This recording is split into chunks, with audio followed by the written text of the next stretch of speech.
My mother stood over my 5-year-old sister while she hung from gymnastics rings with blood dripping from her palms, screaming, "Olympic champions don't cry!" Mom had been one vault away from making the Olympic team when she shattered her ankle 14 years ago. And ever since then, she'd been living her dream through her 4 daughters. Our house was never a home, it was a training facility with beds. The living room had been converted to a gym with beams and bars and mirrors covering every wall. Every day started at 4 a.m. with 2 hours of stretching and conditioning before school. Mom would push our legs into splits until we screamed, sitting on our backs with her full weight to force us deeper. "Your bodies are more flexible when you're tired," she'd say, while we sobbed into the mats. I'd bite my tongue to keep from begging her to stop because that only made her push harder. We weren't allowed breakfast until we'd each done 500 sit-ups, 200 push-ups, and held a handstand for 5 minutes straight. Claire threw up during sit-ups once, and Mom made her start over from 0. "Champions don't have weak stomachs," she said, making Claire clean her own vomit before continuing. I wanted to help my sister but knew I'd be punished too. Our breakfast was always the same: 1 apple, 1 hard-boiled egg, and water. Mom weighed us every morning, and if anyone had gained even half a pound, they didn't get the egg. School was just an inconvenience between training sessions. I'd sit in class with my muscles screaming, trying to focus on math while my body begged for rest. Mom would pick us up at 3 p.m. and drive straight to the elite gymnastics facility, where she'd convince them to give us free training in exchange for cleaning the gym every night. While other kids were doing homework or playing, we were flinging our bodies through the air for 6 more hours. The worst was beam training. Mom had her own methods for teaching us not to fall. She'd put thumbtacks on either side of the beam, points facing up. After Ella's feet got infected from puncture wounds, Mom switched to having us train on a beam suspended over the deep end of an empty pool. The concrete bottom was 12 feet down. "Fear is the best teacher," she'd say while we shook with terror trying to do back handsprings. My legs would turn to jelly thinking about falling, which only made it more likely. When I was 13, I developed stress fractures in both feet from training 8 hours a day. The doctor said I needed 6 weeks off or I'd have permanent damage. Mom fired him and found a new doctor who'd give me cortisone shots so I could keep training through the pain. She'd hold me down while they injected my feet, telling me stories about Olympic champions who competed with broken backs. I'd scream into a towel while the needle went in, hating her and hating myself for not being stronger. Nadia was the talented one, the one Mom saw as her ticket to Olympic glory. By age 10, Nadia could do tricks most elite gymnasts couldn't master, but the pressure was crushing her. She started pulling out her own hair, hiding bald patches under headbands. When Mom found out, she shaved Nadia's head completely as punishment for vanity and made her train bald in front of everyone. I watched my baby sister cry with humiliation while Mom screamed that Olympic champions didn't need hair, they needed gold medals. I wanted to protect her, but I was too scared.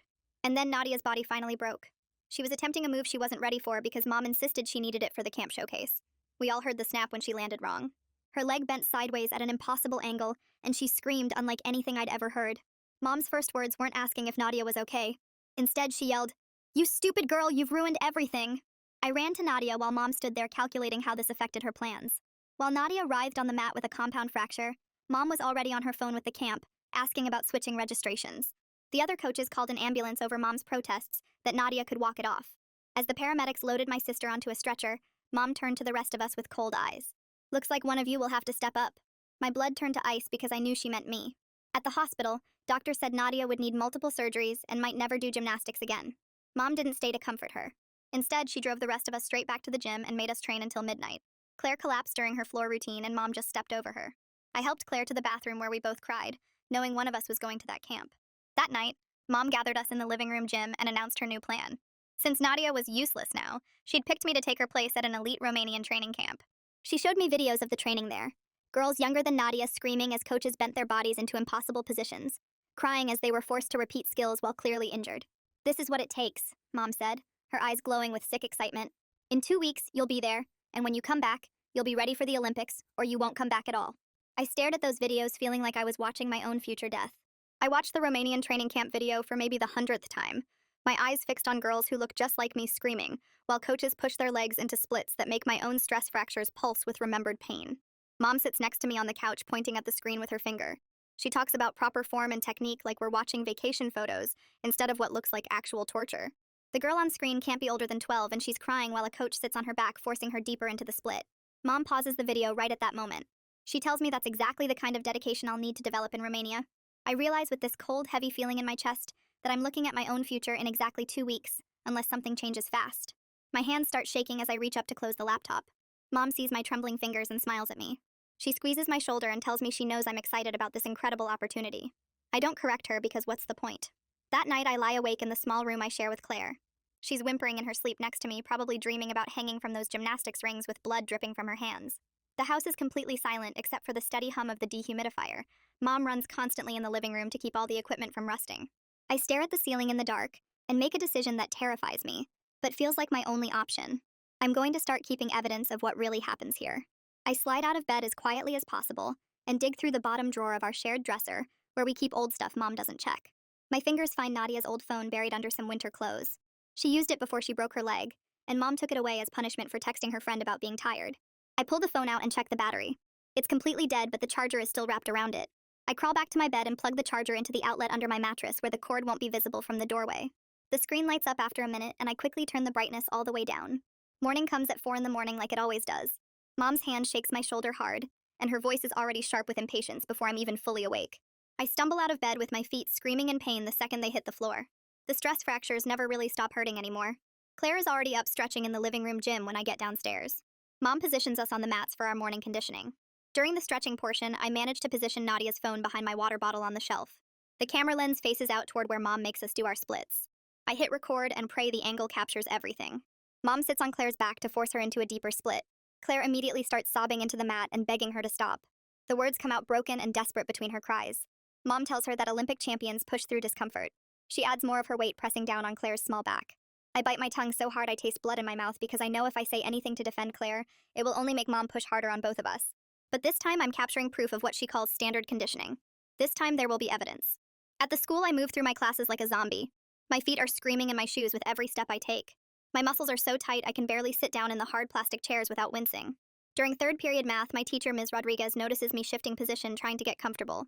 She walks over to my desk and asks quietly if I need to see the nurse. I shake my head fast and force a smile onto my face. I've learned that drawing attention only makes things worse when I get home. The lie comes out of my mouth automatically, now smooth and practiced from years of hiding. I tell her I'm just sore from practice and I'm fine. Ms. Rodriguez looks at me for a long moment like she doesn't quite believe me, but then she nods and goes back to teaching. At lunch, I hide in a bathroom stall in the girls' room farthest from the cafeteria. I pull out the phone and review the morning's video with my heart pounding. My stomach turns watching Mom's face on the small screen. She's not angry or yelling. She just looks coldly determined, like Claire's pain is an obstacle to overcome, rather than something that actually matters. I can hear Claire begging her to stop in the background. I can see Mom's full weight pressing down on my 5-year-old sister's back. I connect to the school's Wi-Fi and upload the video to a hidden cloud folder I created 2 days ago. I label it with today's date and the words forced splits age 5. The folder already has 3 other videos from the past 2 days. I'm building a timeline of evidence even though I don't know yet what I'm going to do with it. After school, Mom picks us up in the van with the back seats removed to make room for our gym bags and foam rollers. Her mood is falsely cheerful as she announces we're going straight to the elite facility for extra beam work. Claire starts crying immediately in the back seat because she knows exactly what beam work means. Either the thumbtacks positioned on both sides of the beam with their points facing up, or even worse, the beam suspended over the empty pool. I catch Nadia's eye in the rearview mirror from where she's stuck in the front seat with her casted leg propped up. Her expression is pure, helpless guilt. She knows I'm only doing all this training because she got hurt and can't go to the camp anymore. I try to give her a small smile to show her it's not her fault, but I don't think it works. At the gym, I manage to position the phone in my gym bag with the camera facing out toward the main training area. I adjust my water bottle and towel to hide it, but keep the lens clear. Mom is already across the facility setting up the beam over the empty pool. Gabriella is teaching a class of younger kids on the other side, but I see her watching Mom with a frown on her face. Mom doesn't notice Gabriella's expression because she's too focused on adjusting the beam height. She tests its stability with both hands, while 12 feet of empty air yawns beneath it. The concrete bottom of the drained pool looks gray and hard from here. I feel sick watching Mom work, knowing that in a few minutes I'll be up there doing back handsprings with nothing but that concrete below me if I fall. Gabriella approaches while I'm chalking my hands at the chalk bin. Her voice is low, so Mom won't hear from across the gym. She asks about my feet still being taped from yesterday. She wants to know if I saw a doctor about those stress fractures like she suggested last week. She's not directly challenging Mom, just asking me questions, but there's something in her eyes that makes me think she sees more than she's saying. I mumble something about having an appointment next week, which true. Mom already coached me on exactly what to tell the doctor to make sure he clears me for the Romania camp. Gabriella nods slowly, but she doesn't look convinced. The beam work is exactly as terrifying as I expected it would be. My legs are shaking, so badly I can barely hold my positions. Twice I wobble so close to the edge that I hear Mom's sharp intake of breath from below. After the second wobble, she calls up to me. Her voice echoes in the empty pool. She tells me that fear is the best teacher, and I need to remember that. She says my body will learn not to fall if the consequences are real enough. I complete my routine through pure muscle memory because my brain has basically shut down in self-preservation mode. When I finally dismount onto the safety mat Mom positioned on one side, I'm shaking so hard I can barely stand up straight. That night, after we finish cleaning the entire gym in exchange for our free training time, Mom drives us to the hospital to visit Nadia. She's there for her post-surgery checkup with the orthopedic doctor. Nadia is in a wheelchair now with her leg in a full cast that goes all the way up to her hip. We wait in the lobby while she's in with the doctor. When she comes back out, Mom steps outside to move the van closer to the entrance. The second Mom is gone, Nadia grabs my hand hard enough to hurt. She whispers urgently that I can't go to that camp. Her eyes are filling up with tears. She tells me she saw those same videos too, and it's even worse than what happens here. She begs me to please find a way out of going. I promise her I'm working on something, even though I don't tell her about the evidence I've been collecting on the phone. I don't want to give her hope about something that might not actually work out. I wake up at 4 a.m. like always and drag myself through the 500 sit-ups, 200 push-ups, and 5-minute handstand that I have to finish before I'm allowed to eat anything. My arms shake during the handstand, and I almost fall twice, but I make it to 5 minutes because I know if I don't, I'll have to start over, and my stomach is already eating itself from hunger. Mom watches us from the doorway with her arms crossed, counting under her breath to make sure we're not cheating on our reps. When we finally finish, she leads us to the kitchen where she's already set out our breakfast. 1 apple and 1 hard-boiled egg each, lined up in a perfect row on the counter. She takes a phone call in the other room about camp logistics, her voice sharp and businesslike as she talks to someone about flight times and training schedules. The second she's out of sight, I move without thinking, grabbing a second apple from the fruit bowl and shoving it into my mouth in huge, desperate bites. The juice runs down my chin and I'm chewing so fast I barely taste it, but my stomach stops screaming for the first time in months. Claire stares at me with her eyes huge and scared, but she doesn't say anything, just looks down at her own apple like she didn't see what I did. I finish the second apple and hide the core at the bottom of the trash can under some paper towels, right before Mom comes back into the kitchen. I'm sitting there with my single hard-boiled egg like nothing happened. My heart pounding so hard I think Mom must be able to hear it, but she just glances at us and nods like we're all following the rules perfectly. At the school that afternoon, I'm walking between 3rd and 4th period when Megan Barrett stops me in the hallway. She's the school counselor, and she always has this calm, friendly way about her that makes kids actually want to talk to her instead of avoiding her like most adults. Her expression is casual, but I can see something sharper in her eyes, like she's been watching me more carefully than I realized. She asks if everything is okay at home, says she's noticed I've been looking pretty tired lately. It's the kind of question adults ask when they suspect something but don't want to scare you off by being too direct. I give her my standard response about training for a big competition, the same lie I've told 100 times before, but she doesn't just accept it and move on like my teachers do. Instead, she pulls out a pass to her office and hands it to me, tells me to stop by during study hall if I want to chat. No pressure, just checking in. I take the pass and shove it in my pocket, mumbling something about maybe stopping by if I have time. My heart is pounding because part of me desperately wants to tell someone what's really happening, and part of me is terrified of what will happen if I do. Mom's voice is already in my head telling me that champions don't complain, that I'm weak for even thinking about speaking up, that I'll ruin everything if I can't handle a little pressure. That night, Mom gathers all 4 of us in the kitchen after dinner and announces a new rule. Daily weigh-ins will now happen twice a day, morning and evening, to make sure we're maintaining optimal competition weight before camp. She's bought a new digital scale that measures to the 10th of a pound, and she sets it up in the bathroom while we watch. She makes us line up and step on one at a time while she records our weights in a notebook, writing comments next to each number about our discipline or lack of it. When Ella steps on the scale, Mom's face goes tight because Ella has gained half a pound since this morning. Mom takes away Ella's egg for tomorrow's breakfast and announces she'll do an extra hour of conditioning before school. I watch my 5-year-old sister's face crumple as she realizes she's being punished for her body doing what bodies do, growing and changing like they're supposed to. Ella starts crying and Mom tells her to stop being dramatic, that champions control their bodies instead of letting their bodies control them. The rest of us stand there silent because we know if we defend Ella, we'll just make it worse for everyone. During study hall the next day, I sit in the library with Megan's pass burning a hole in my pocket. I pull it out and stare at it, trying to decide if I'm brave enough to actually go talk to her. The rational part of my brain knows that what's happening at home isn't normal, that the videos I've been collecting on the hidden phone show abuse, not training. But Mom's voice is so loud in my head, drowning out everything else. Champions don't complain. Champions push through pain. Champions make sacrifices others won't make. I'm terrified that if I speak up, I'll be proving I was never strong enough to be a champion in the first place, that I'm just weak and looking for excuses like Mom always says. I spend the entire period frozen in my seat, staring at the pass and trying to make myself stand up and walk to Megan's office. The bell rings, and I still haven't moved, and I shove the pass back in my pocket, feeling like a coward. At the elite gym that evening, Gabriella pulls me aside while Mom is in the bathroom. She sits me down on the bench by the chalk bin and starts taping my feet properly, with real athletic tape and padding instead of the cheap stuff Mom uses. While she works, she talks in a low voice about safe sport requirements and medical clearances. She mentions that Mom told her about the overseas camp, but she doesn't see any medical clearance paperwork in the gym's files. She explains that medical clearances are required for international training programs, especially for athletes with previous injuries. She's not quite accusing Mom of anything, but she's making it clear she's noticed the gaps in proper procedures. I mumble something about Mom handling all the paperwork, my face getting hot because I know there is no paperwork, that Mom is just planning to get me on a plane without anyone official knowing about my stress fractures. Gabriella finishes taping my feet and looks me straight in the eye. She tells me if I ever need help, she's here, and that's not just coach talk. She means it. Something about the way she says it makes my throat tight, and I have to look away before I start crying right there in front of her. That night, I make a mistake that costs me the last piece of freedom I had left. I'm in the bathroom after a brutal conditioning session, and I text Claire to check if she's okay because I heard her crying during sit-ups. Mom must have some kind of monitoring app on our phones because she bursts into the bathroom before I can even put my phone down. She snatches it right out of my hands, her face twisted with fury, demanding to know who I'm talking to about our training. She asks if I'm complaining to someone, her voice getting louder with each word. She goes through all my messages right there while I stand frozen against the sink, reading every conversation out loud in this mocking voice that makes me feel small and stupid.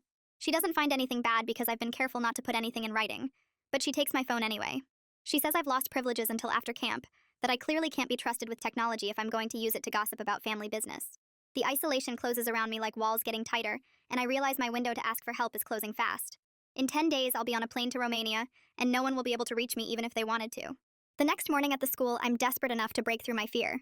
During first period, I ask for a bathroom pass, but instead of going to the bathroom, I go to the computer lab. My hands shake so badly I can barely type as I log into my email account. I open a new message to Megan Barrett, and I type fast before I can talk myself out of it. I need help. Please keep me safe. Can't talk at home. Mom is sending me away in 10 days. I hit send before my brain can stop me. Then I delete the browser history and clear the cache like Mom taught us to do when we use public computers. I make it back to class before my teacher notices I've been gone too long. For the rest of the day, I feel like I'm going to throw up, my stomach churning with terror and relief mixed together. I've finally reached out and there's no taking it back now. No way to undo what I just did. Either someone will help me or Mom will find out and make my life even worse than it already is. Megan calls me to her office during lunch period. When I get there, she's already on the phone with someone, her expression serious and professional in a way I've never seen before. She gestures for me to sit down in the chair across from her desk, and I sink into it, my legs shaking. When she hangs up, she explains that she's filed a report with Child Protective Services because my email raised serious concerns about my safety. She tells me a CPS investigator named Curtis Wynn is going to open a case and probably want to talk to me soon. She says she knows this is scary, but I did the right thing by reaching out. That's when I start crying, huge gasping sobs that I can't control even though I'm trying to hold them in. I'm relieved and terrified and guilty all at once, my emotions crashing over me in waves. Megan hands me tissues and tells me I'm safe here, that she won't let anything happen to me at the school. She lets me cry until the tears finally stop, and then she helps me clean up my face before the next period starts. When I get home that afternoon, Mom is in a complete frenzy of activity. She's sitting at the kitchen table with her laptop open, booking plane tickets and printing out camp paperwork that she spreads across the entire surface. She looks up when I walk in and announces that we leave for the airport in 9 days. She's decided to come with me to Romania for the first week to make sure I settle in properly. The timeline suddenly feels brutally real, and my stomach drops because I realize CPS might not move fast enough to stop this. Mom is in her element, planning and organizing with this manic energy, completely unaware that I've set a process in motion that might destroy everything she's built. She makes me sit down and go through the camp schedule with her, pointing out which training sessions I'll attend and which coaches I'll work with. Her eyes are bright with excitement as she talks about how this camp will transform me into the gymnast she knows I can be. The next morning, I wake up to find Mom has been up since 3 a.m. rearranging the entire house. The gymnastics equipment that usually dominates our living room has been broken down and stored in the garage. She's put up curtains I've never seen before and brought out furniture that's been in storage for years, making the space look like a normal family living room instead of a training facility. She gathers all 4 of us before school and makes us sit on the couch while she rehearses what we're supposed to say if anyone asks about our training. We practice a few hours a week at a regular gym. We love gymnastics. Mom is very supportive. We're a happy family. She makes us repeat it over and over until our answers sound natural and automatic, correcting our tone when we don't sound enthusiastic enough. I realize she's staging the house for the CPS visit she must have been notified about, transforming our prison into something that looks normal and safe. I feel completely powerless watching her manipulate the scene, knowing that when the investigator comes, everything will look perfect and normal, and they might not see what's really happening here. That evening at the elite gym, I spot Gabriella near the beam setup over the empty pool, her phone pointed at the equipment while she taps notes on a clipboard. She looks around to make sure no one is watching before she takes another photo, zooming in on the concrete bottom 12 feet below. My heart speeds up because I realize she's building her own case, separate from whatever Megan started at the school. Mom has Ella working on the rings across the gym, and when she takes my little sister to the bathroom, Gabriella walks over to where Claire and I are stretching. She kneels down beside us and asks in a quiet voice about our training schedule, how many hours we practice each day, what we eat for meals. Claire looks at me with scared eyes, not sure if we're allowed to answer, but I tell Gabriella the truth about the 4 a.m. wake-ups and the single apple and egg for breakfast. Gabriella's face stays calm, but I see her jaw get tight when I mention the food. She notices the dark purple bruises on Claire's legs from yesterday's forced splits and asks if she can take a picture. Claire nods without saying anything, and Gabriella photographs the marks with her phone, making sure to get close-ups that show how bad they really are. I understand then that I have 2 adults working to help us instead of just one, and the knowledge makes me feel less alone, even though I'm still scared about what Mom will do if she finds out. 2 days later, a CPS worker shows up at our house for what Curtis calls an initial home visit, and Mom's acting job is perfect. She's wearing normal mom jeans and a soft sweater instead of her usual training clothes, and the whole house smells like fresh cookies she baked that morning. The living room looks like a regular family space with the couch and TV visible. All the gymnastics stuff hidden away in the garage where no one can see it. Curtis is a middle-aged black man with kind eyes that crinkle at the corners when he smiles, and his voice is patient and gentle when he asks us questions about school and our activities. Mom has coached us so well that we all give the same cheerful answers, talking about how we love gymnastics and practice a few hours a week at a nice gym. We look clean and healthy, our hair brushed and our clothes normal, nothing like the exhausted kids who train 8 hours every day. Curtis walks through the house taking notes, checking the refrigerator that Mom stocked with fresh food yesterday, looking in our bedrooms that she cleaned until they sparkled. He asks Mom about our medical care and she shows him a folder of doctor visit records, leaving out the ones where doctors told her we needed rest. I watch Curtis trying to match what he sees with whatever reports he got from Megan and Gabriella, and I can tell he's confused because everything looks so normal and nice. He tells Mom he'll be following up with more visits and interviews, his tone still friendly but professional. After he leaves, I see my hopes start to fall apart because I know he didn't see the real truth, just the stage Mom set up to fool him. That night, Mom's anger at the CPS visit explodes out in full force. She makes us train until midnight, adding extra sets of conditioning every time one of us cries or slows down. Her voice is sharp and mean when she says this is what happens when we complain and bring strangers into family business. She's sure one of us must have said something to trigger the visit, and even though she doesn't know it was me, the guilt sits heavy in my stomach. Claire is so tired during sit-ups that she throws up on the mat around 10 p.m., and Mom makes her clean it up and start her count over from 0. I hold Claire's hair back in the bathroom afterward while we both cry as quietly as we can, knowing that making noise will only make Mom push us harder. Around 2 a.m., I wake up with sharp stabbing pain in my right wrist. It's swollen to twice its normal size and I can't move my fingers without wanting to scream. I try to wait until morning, but the pain gets so bad I finally have to wake Mom up. She's angry about being disturbed until she sees how bad the swelling is. Then she grabs her keys and tells me to get in the car. The whole drive to the emergency room, she lectures me about how this is going to mess up my camp training, how I need to be more careful, how Olympic athletes push through pain. At the ER, I get seen by Dr. Matthew Hess, the same bone doctor who looked at my stress fractures before. He takes one look at my wrist and then pulls up my medical history on the computer, and his face gets very serious. He orders x-rays and then asks Mom to step outside while he examines me in private. Dr. Hess asks me direct questions about how many hours I train each day and whether the stress fractures in my feet ever got better. Something about his calm way of talking makes me answer honestly, instead of using the responses Mom taught me. He shows me the x-ray of my wrist on the computer screen, pointing to a thin line he calls a hairline fracture. Then he pulls up older images of my feet and shows me how the stress fractures actually got worse instead of healing. His voice is kind, but firm when he says these injuries match what he sees in young athletes who are being overtrained. He fits a brace on my wrist and tells me I need 6 weeks of complete rest from gymnastics, or I'll have damage that never heals. When Mom starts to argue about the camp in Romania, he cuts her off and says this isn't something she gets to negotiate about. I watch Mom's face change from angry to calculating to fake agreement, and I know she's already planning how to get around his orders. The next morning, Mom makes me take off the medical brace before school. She wraps my wrist in a regular ace bandage instead, and hides the real brace in a drawer, telling me to say I sprained it if anyone asks. But I'm done following her rules. I pack the real brace in my backpack along with all of Dr. Hess's papers about rest and healing, and during first period I ask my teacher if I can see the school nurse. The nurse is a serious woman named Mrs. Fleming, who takes one look at my wrist and the doctor's orders, and immediately starts taking photos and writing detailed notes.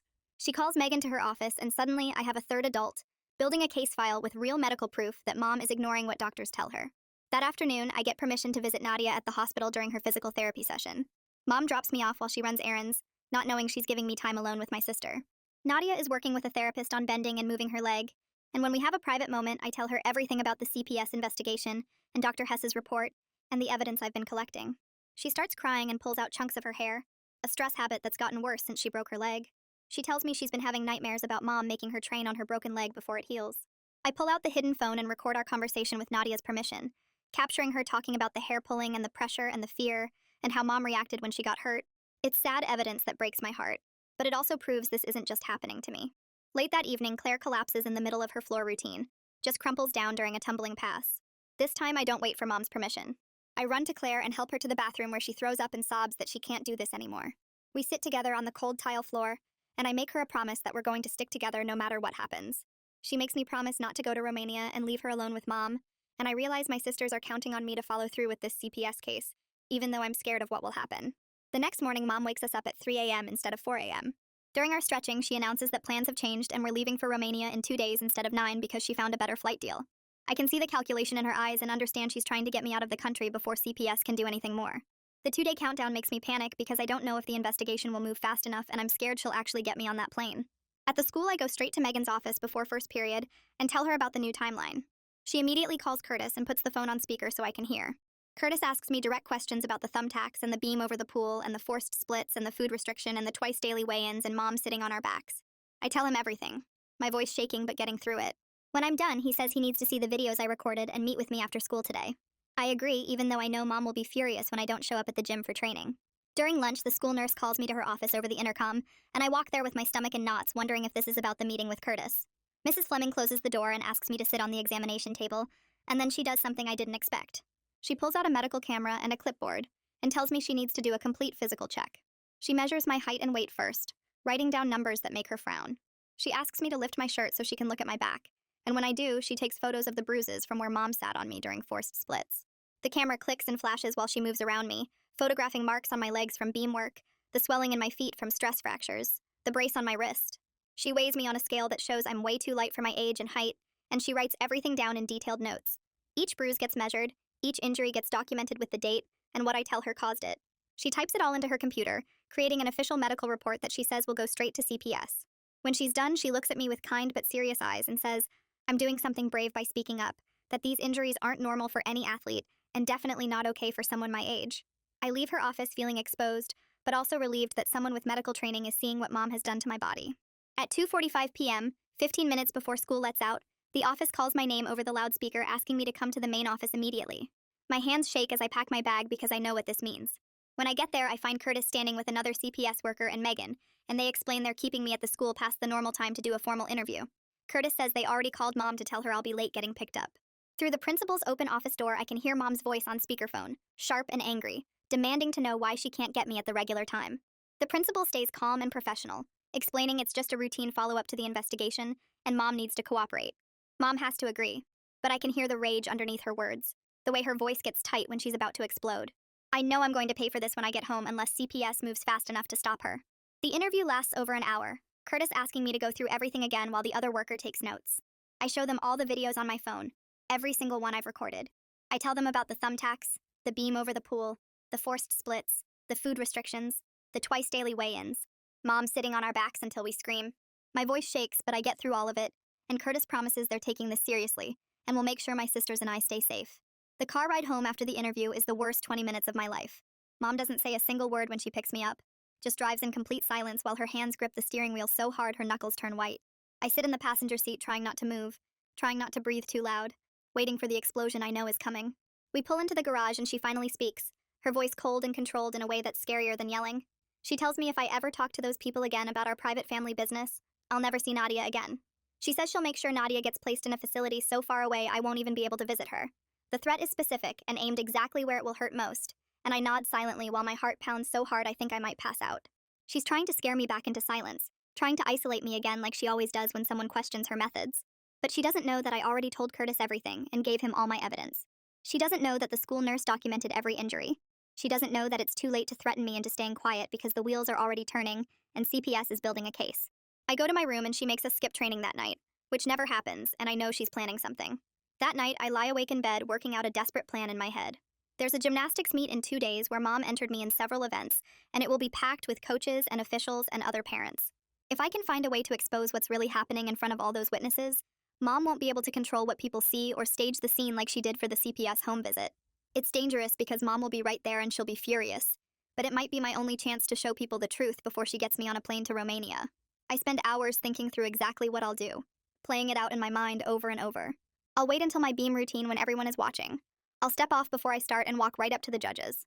I'll show them the videos on my phone, the ones of mom setting up thumbtacks and the beam over the pool. I'll make them see what really happens in our training. The plan scares me so much I feel sick, but it also feels like the only option I have left. By the time I finally fall asleep around 3 a.m., I've committed to doing it no matter how scared I am. At the meet the next afternoon, I wait through the floor routines and vault competitions, my stomach twisting tighter with every minute that passes. Mom is in the stands watching, her eyes following my every move. When they call my name for beam, I walk out onto the floor with my phone hidden in my gym bag. I climb up onto the beam and stand there for a second, and then I do something I can't take back.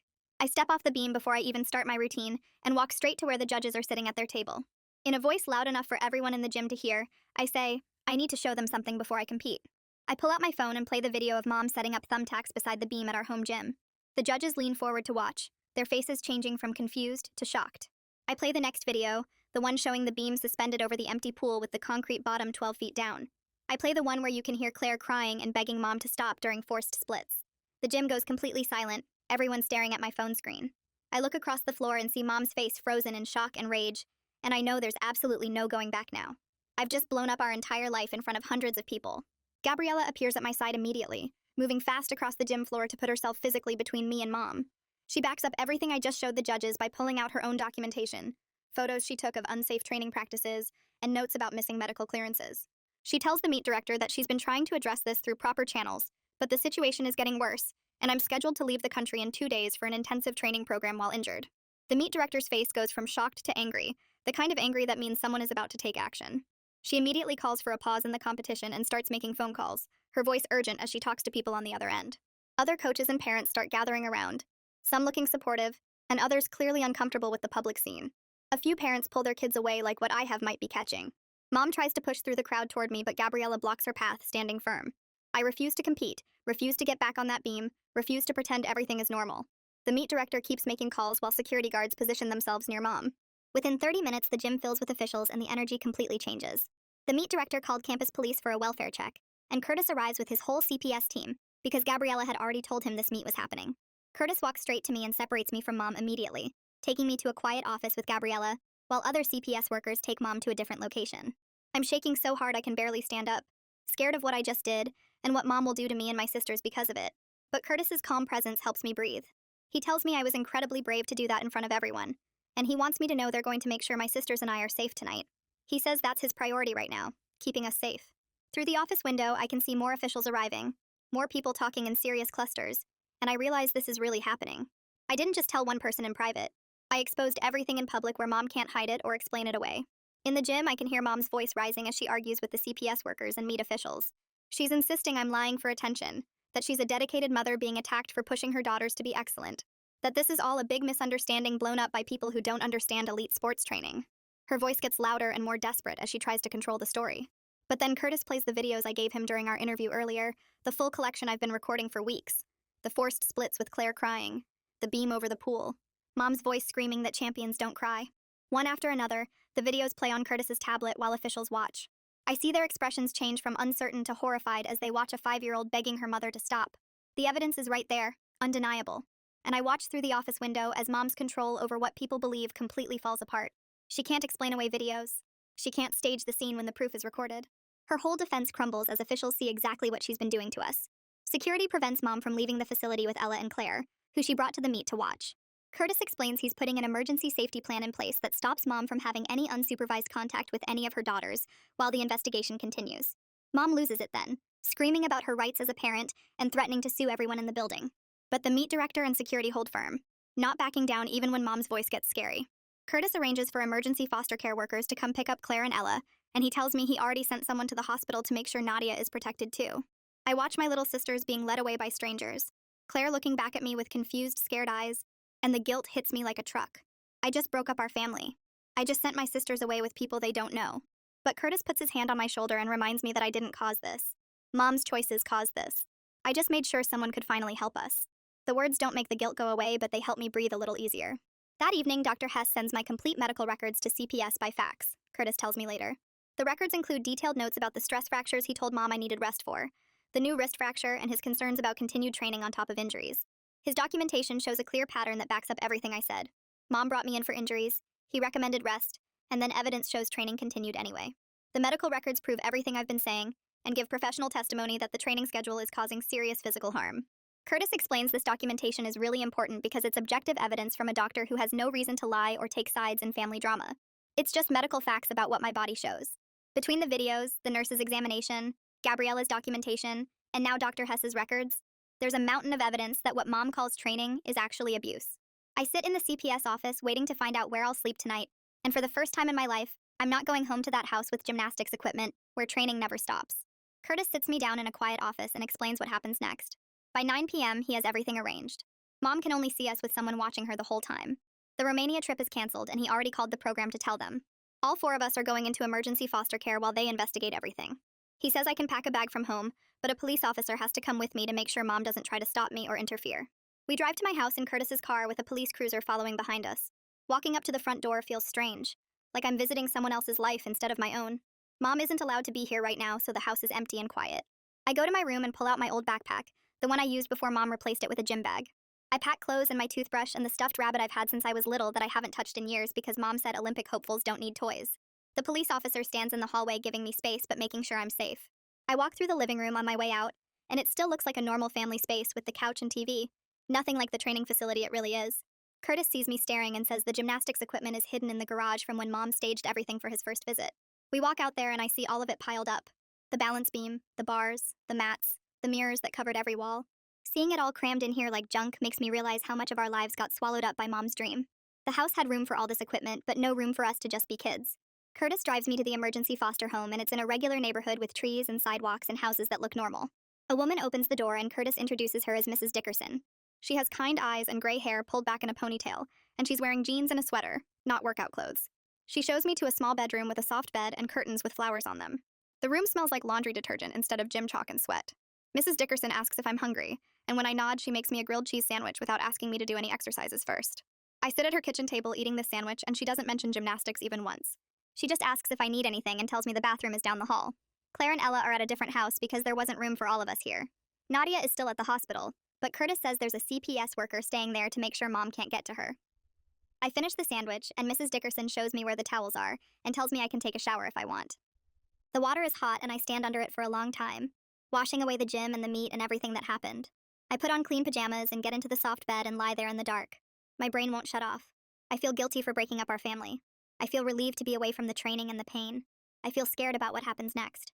All these feelings crash into each other and I can't sort them out. Around midnight, I hear a soft knock and Mrs. Dickerson opens the door a crack.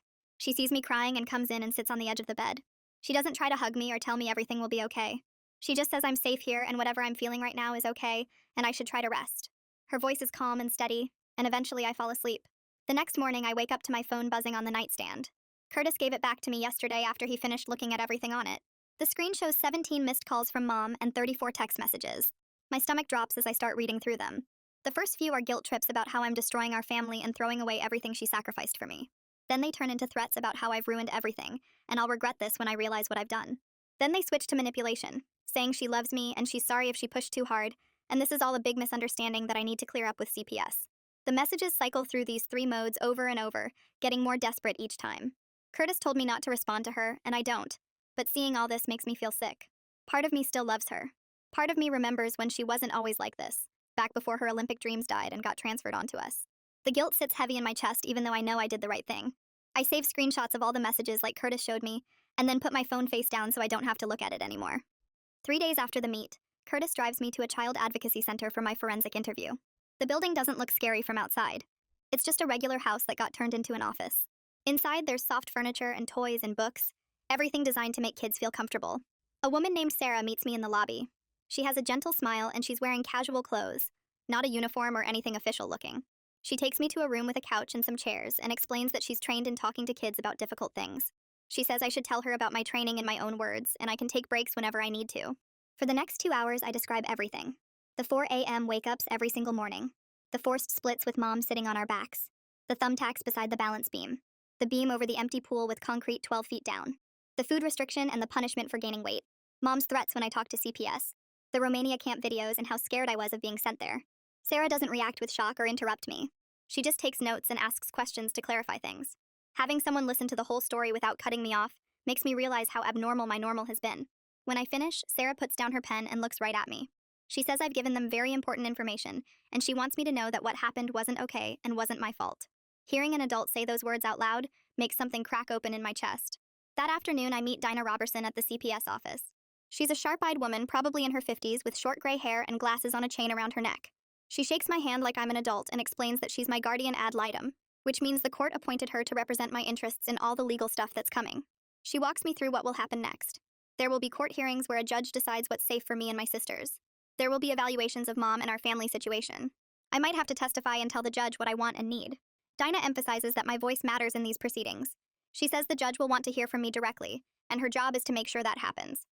I ask her if she works for CPS, and she says no, she works for me. Her only job is to figure out what's best for me and advocate for that, independent of what CPS wants, or what mom wants, or what anyone else thinks. Having someone whose whole purpose is to prioritize my well-being feels strange and wonderful. For the first time maybe ever, an adult is putting me first instead of gymnastics or family reputation, or keeping up appearances. Curtis arranges a supervised visit with Nadia at the hospital, and I take the bus there with a CPS worker who waits in the hallway. Nadia is in her room doing physical therapy exercises with a therapist when I arrive. Her leg is still in a cast, but she can move around better now. The therapist leaves to give us privacy, and Nadia and I just look at each other for a minute. Then she starts crying, and I start crying, and we hug carefully around her cast. Without Mom hovering over us watching everything we do, the air feels different. Lighter somehow. Nadia seems younger, more like the 10-year-old she actually is instead of the Olympic hopeful Mom was trying to create. We sit on her hospital bed and talk about everything that happened at the meet. She tells me she's so glad I did that she wanted to speak up so many times, but she was too scared. She says I was brave enough for both of us. I tell her about foster care and Mrs. Dickerson and the forensic interview.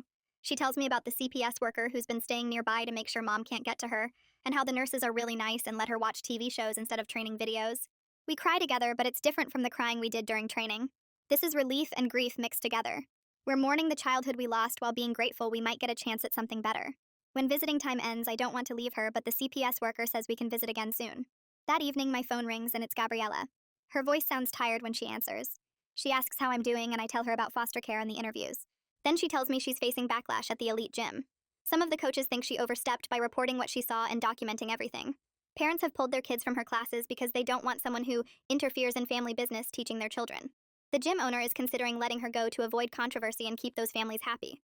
I feel terrible that she's losing her job because she helped me. But Gabriella says she'd do it again in a heartbeat. What was happening to me and my sisters was abuse, not training, and she couldn't stay silent about that. I thank her for risking everything to help us. She tells me I'm the one who was brave enough to speak up publicly at the meet. She just backed me up with documentation. Her support means everything because she's someone from inside the gymnastics world validating that what Mom did wasn't normal elite training. After we hang up, I think about how many adults saw what was happening and didn't say anything, and how lucky I am that Gabriella and Megan and Curtis were the ones who finally did. The next day I go back to the school, and the second I walk into the building, I can tell something's different. Kids stare at me in the hallway. Some look away when I catch their eye. Others whisper to their friends. Somehow the story has leaked. Not all the details, but enough that everyone knows something happened with CPS and my family. A few classmates come up and ask if I'm okay, and they seem genuinely concerned. But most people just watch me like I'm some kind of drama they get to observe. At lunch, I overhear a girl named Jessica telling her friends that I got my mom in trouble for no reason because I didn't want to train hard. She says her mom knows people at the gym, and they all think I'm making a big deal out of normal coaching. The words hit me like a punch. I grab my tray and leave the cafeteria and go straight to Megan's office. She takes one look at my face and knows something's wrong. I tell her about the whispers and the stares and what Jessica said. Megan helps me draft a safety plan for handling questions and rumors at the school. We write down responses I can use if people ask invasive questions. She reminds me that the people who matter know the truth, and the people who don't matter don't need to know my business. I should focus on healing and let the gossip blow over. She's right, but it still hurts to know that some people think I'm lying or exaggerating. That night, Curtis drives me to my first appointment with a trauma therapist he referred me to. Her name is Dr. Staley, and her office is in a building near the hospital. The waiting room has comfortable chairs and magazines and soft lighting. Dr. Staley comes out to get me, and she's a calm woman with dark hair and a kind smile. She takes me back to her office, which has a couch and some plants and feels more like someone's living room than a doctor's office. She doesn't push me to talk about everything right away. Instead, she asks what I need to feel safe and whether there's anything that would make me more comfortable. I tell her I don't really know. She introduces me to some basic coping strategies for when I feel overwhelmed. She teaches me a grounding technique where I name 5 things I can see, 4 things I can touch, 3 things I can hear, 2 things I can smell, and 1 thing I can taste. She says to use it whenever I start to panic or feel like my thoughts are spiraling. We practice it together right there in her office. 5 things I see: the couch, the plant, her desk, a painting, the window. 4 things I can touch: the couch cushion, my jeans, my hair, my phone in my pocket. 3 things I hear: the clock ticking, cars outside, the air conditioning. 2 things I smell: her lavender candle, my own shampoo. 1 thing I taste: the mint gum I chewed earlier. Having concrete tools for managing my anxiety feels empowering, like I'm learning to take care of myself instead of just enduring whatever happens to me. A week after the meet, Mom's lawyer contacts Curtis about setting up a mediation session.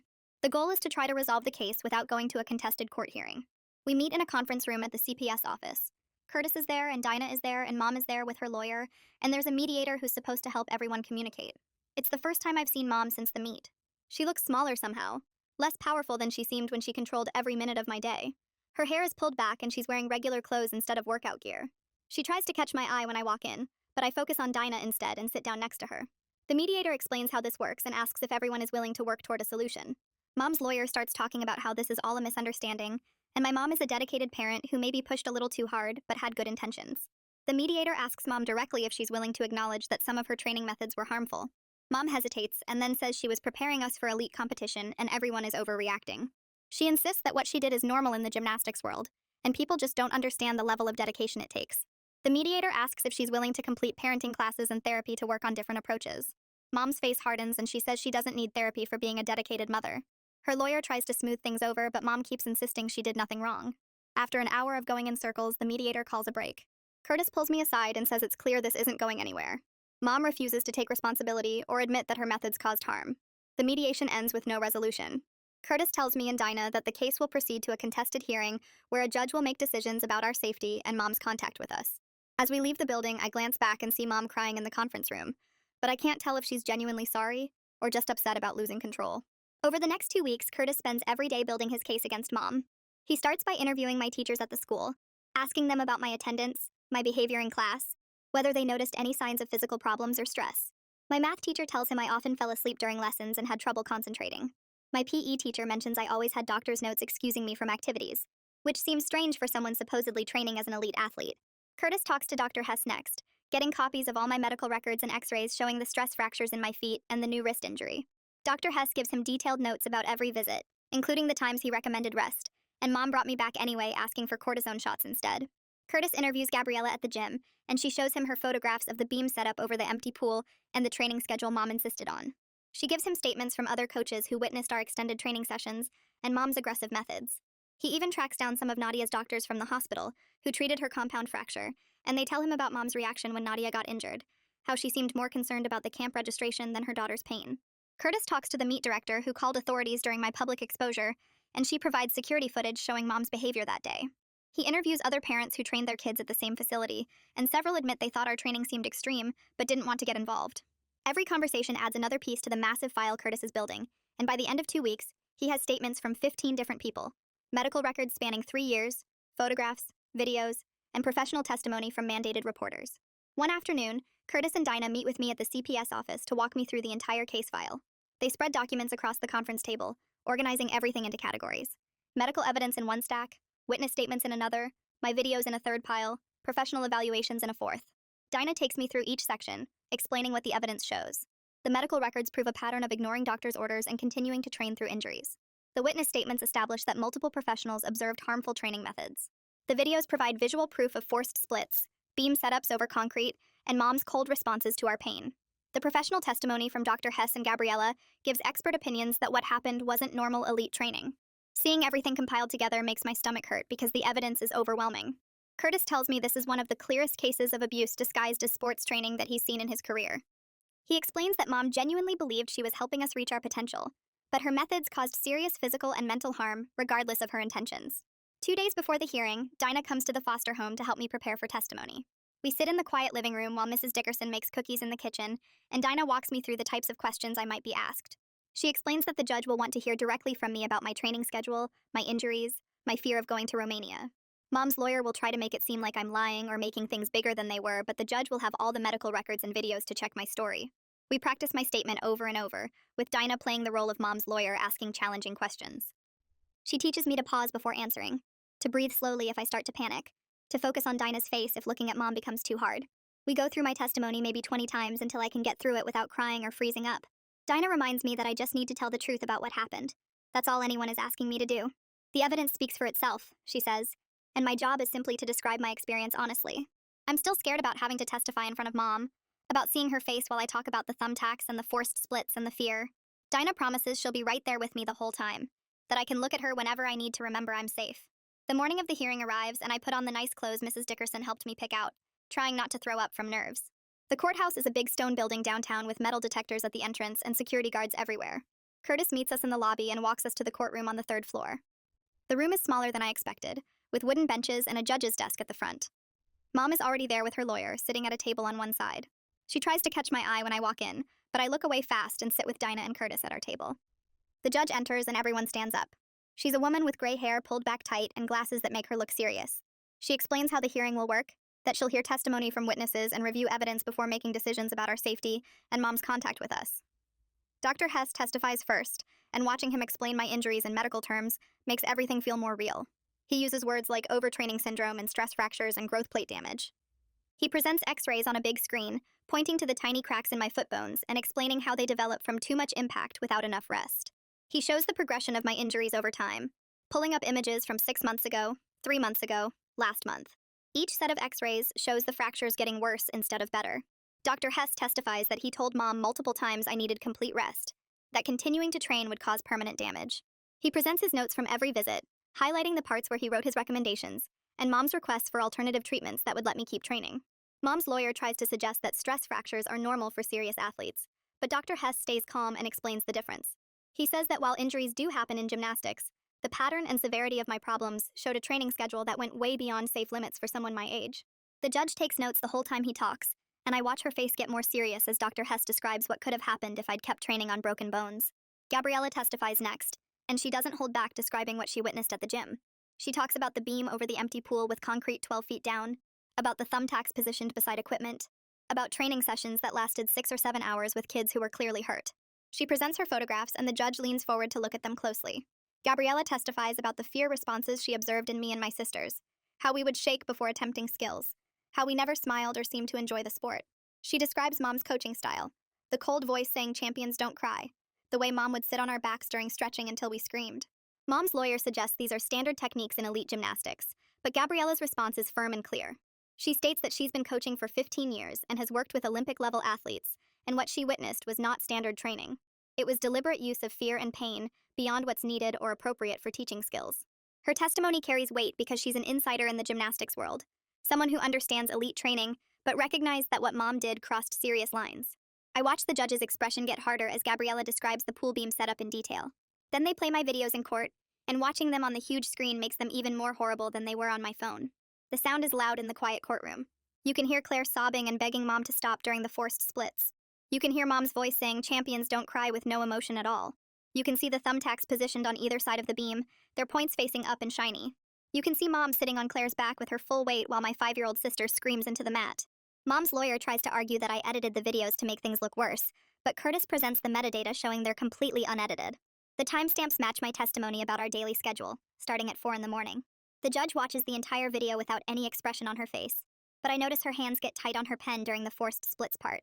Some of the videos are almost 10 minutes long, showing the full extent of a training session, and the courtroom is completely silent except for the sounds of my sisters crying on the screen. Curtis presents his CPS findings next, and he doesn't just focus on the physical abuse and overtraining. He talks about the food restriction, showing the judge our meal plan of 1 apple and 1 hard-boiled egg for breakfast, only after finishing 500 sit-ups. He presents growth charts proving that all 4 of us are way underweight for our ages and heights. He testifies about the punishment-based feeding, where gaining even half a pound meant losing part of our already tiny meals. He describes the twice-daily weigh-ins and Mom's threats about what would happen if we didn't maintain competition weight. His report includes the mental abuse too, Mom's threats about Nadia when I talked to CPS, the isolation tactics, the constant message that our worth depended on our gymnastics performance. Curtis recommends that we stay in foster care with only supervised visits for Mom, that Mom complete parenting classes, and get a mental health evaluation, and that any plan for us to go back home should be structured and slow with clear benchmarks she has to meet first. The weight of all the professional testimony is huge, and I can see Mom's lawyer struggling to come up with arguments against the documented evidence. When it's my turn to testify, I'm shaking so hard that Dinah has to help me walk to the witness stand. My legs feel like jelly and my hands are sweating, but once I start talking, the words just pour out like they've been waiting to escape. I describe the 4 in the morning wake-ups, the 500 sit-ups before we could eat anything, the beam over the pool that I had to do back handsprings on while concrete waited 12 feet below. I tell the judge about the fear that controlled every single moment of training, how I was more scared of making Mom angry than I was of getting hurt. I describe Mom's threat about Nadia when I first talked to CPS, how she said I'd never see my sister again if I kept talking to them. I tell the judge about the Romania camp videos, and how watching them felt like watching my own future death, about being so scared of going there that I couldn't sleep or eat. I describe watching Nadia break her leg, and Mom's first words being about ruined plans instead of asking if her daughter was okay. Mom's lawyer asks if I love my mother, and I answer honestly, even though it's hard. I tell him I love her, but I'm afraid of her, and I don't want to go back to training like that ever again. The judge thanks me for my testimony and tells me I was very brave. When I step down, my legs are so weak I almost fall, and Dinah catches my arm to steady me. After 2 days of testimony, the judge issues her ruling right there from the bench instead of making us wait. She says she finds that mom's training methods were physical and mental abuse, that the food restriction was neglect, and that the pattern of ignoring medical advice put us at serious risk of harm. She orders that all 4 of us stay in foster care, that mom can only see us during supervised visits twice a week, that mom has to complete a parenting program about age-appropriate expectations, and discipline that doesn't hurt kids, and that mom has to get a mental health evaluation to deal with her unresolved Olympic trauma. The judge also says mom can't sign any of us up for gymnastics programs without court approval, and she can't take us out of the country. I feel something huge lift off my chest as the judge speaks, like I can finally breathe all the way. When I look at mom, she's crying, but I can't tell if it's real guilt about what she did, or just sadness about losing control of us. The move to longer-term foster care happens faster than I expected. Curtis finds a family that can take all 4 of us together, people named Mark and Linda who have experience with sibling groups. Their house is warm and kind of messy in a good way, with regular meal times and normal bedtimes and no gymnastics equipment anywhere. Mark works from home doing something with computers, and Linda is a nurse at the children's hospital. They're patient when we mess up normal kid things like sleeping past 4 in the morning or eating without counting every calorie. They tell us we can try any activities we want, like art or music or regular sports, but there's no pressure to be great at anything. Just the idea of doing something for fun instead of Olympic training feels strange and amazing. The first supervised visit with mom happens a week after we move in with Mark and Linda. We meet at the CPS office in a room with toys and comfortable chairs and a worker who sits in the corner taking notes. Mom cries when she sees us and tries to hug everyone, but Claire pulls away and Ella hides behind me. Mom apologizes and says she just wanted us to have opportunities she never got, that she never meant to hurt us. But when Dinah gently asks her to talk about specific harmful things she did, Mom gets defensive fast. She insists she was just being a dedicated coach, that people who aren't in elite athletics don't understand the level of commitment it takes. The visit ends with Mom begging us to tell the court we want to come home. I have to say it firmly and clearly, looking right at her. Not until things change, Mom. Not until it's safe. The supervised visitation worker writes down Mom's inability to take real responsibility, and Curtis tells me later that this is common. He explains that people who hurt others often can't see their behavior as abuse because they've spent so long justifying it to themselves. The next week, Curtis drives me to my first physical therapy appointment at a clinic across town that smells like rubber mats and cleaning solution. The therapist is a woman in her 30s with kind eyes who introduces herself and asks me to show her what movements hurt. I demonstrate the basic positions I used to do in gymnastics, and she watches with a clipboard, making notes and occasionally asking me to stop when I wince. After the assessment, she sits me down and pulls up my x-rays on her computer screen, pointing to the stress fractures in both feet and the hairline crack in my wrist. She tells me she's worked with athletes before, but she's never seen this level of damage in someone my age, that my body shows signs of trauma usually found in adults who've been training for decades. She creates a plan that focuses on letting my bones heal completely before we even think about strengthening exercises, explaining that productive healing takes time and patience. The exercises she gives me are gentle and careful, nothing like the brutal conditioning Mom used to force on us. When I ask if I'll ever be able to do gymnastics again, she says maybe recreational stuff down the road. But right now my body needs months of rest to recover properly. I leave the clinic with printed instructions and a schedule for twice-weekly appointments, feeling strange about working with someone who actually cares if I'm in pain. Over the following weeks, I notice small changes in my sisters that show they're starting to heal too. Claire comes home from her new school one afternoon excited about an art club she joined, carrying a painting she made of bright swirling colors that don't look like anything specific but somehow feel happy. She spreads it on the kitchen table to show Mark and Linda, talking fast about the teacher who said she has real talent and might want to try watercolors next. Linda hangs the painting on the refrigerator with magnets, right in the center where everyone can see it, and Claire stares at it during dinner, like she can't believe her art is being celebrated instead of criticized. Ella starts sleeping through the night without the nightmares that used to wake her up screaming about falling off beams or Mom's angry face. Her hair is growing back in the spots where she pulled it out, soft baby hair filling in the bald patches. I watch her play with regular toys in the living room, building block towers and knocking them down, doing normal kid things without the constant pressure of training schedules. Linda takes us shopping for school supplies and lets us pick whatever folders and notebooks we want, not the plain ones Mom always bought because decorated ones were a waste of money. Nadia's leg heals enough that she can walk without the crutches that made her feel helpless and broken. Her physical therapist works with her on range of motion exercises and strength building, but the focus is on full recovery, not getting back to competition level. One afternoon when I visit her at a follow-up appointment, she pulls out her phone and shows me photos from when Mom shaved her head as punishment for pulling her hair. Instead of crying like she used to when she looked at those pictures, she laughs and says she looked like an angry baby bird with her bald head and scowling face. The fact that she can find humor in something that traumatized her so badly shows me she's processing what happened instead of just being crushed by it. Her doctor tells her she could potentially do recreational gymnastics in a year or so if she wants, but there's absolutely no pressure, and it's completely her choice. 6 weeks into foster care, Curtis calls to say Mom's lawyer contacted him about a proposed dependency plan. Mom has enrolled in parenting classes at a community center and started seeing a therapist who specializes in sports parents and unresolved trauma. Her lawyer is asking the court to create a structured timeline for working toward reunification, with clear goals and benchmarks Mom needs to meet. Curtis explains this is actually progress because mom accepting she needs treatment is the first real step toward change, even if it's motivated by wanting us back rather than genuine understanding. The proposed plan includes requirements for mom to complete at least 6 months of therapy with regular progress reports sent to the court. She has to demonstrate understanding of age-appropriate expectations for children and prove she can interact with us without constantly talking about gymnastics or training. She needs to show the court she's dealing with her unresolved Olympic trauma instead of projecting it onto us. Curtis is careful to explain this doesn't mean we'll definitely go back to living with her, just that there's now a framework for what would need to happen first. During my next therapy session with Dr. Staley, I work up the courage to write a letter to the court about my own wishes and boundaries. Dr. Staley helps me organize my thoughts, asking questions about what I want for my future and what feels safe versus scary. I write that I don't want to return to elite gymnastics, that I need time to heal both physically and emotionally from years of overtraining and abuse. I explain that any future athletic activities should be my choice based on what I actually enjoy, not based on Olympic potential or mom's dreams. I write about wanting to make decisions about my own body, about not wanting to be weighed twice a day or punished for normal growth. Dinah helps me refine the letter over several drafts, making sure my voice comes through clearly, while also addressing the legal points the judge needs to consider. She presents it to the judge during a case review hearing 2 weeks later. The judge reads the entire letter silently while I sit in the courtroom trying not to shake. When she finishes, she looks directly at me and speaks in a firm voice. She says my voice matters in these proceedings and she wants me to know something important.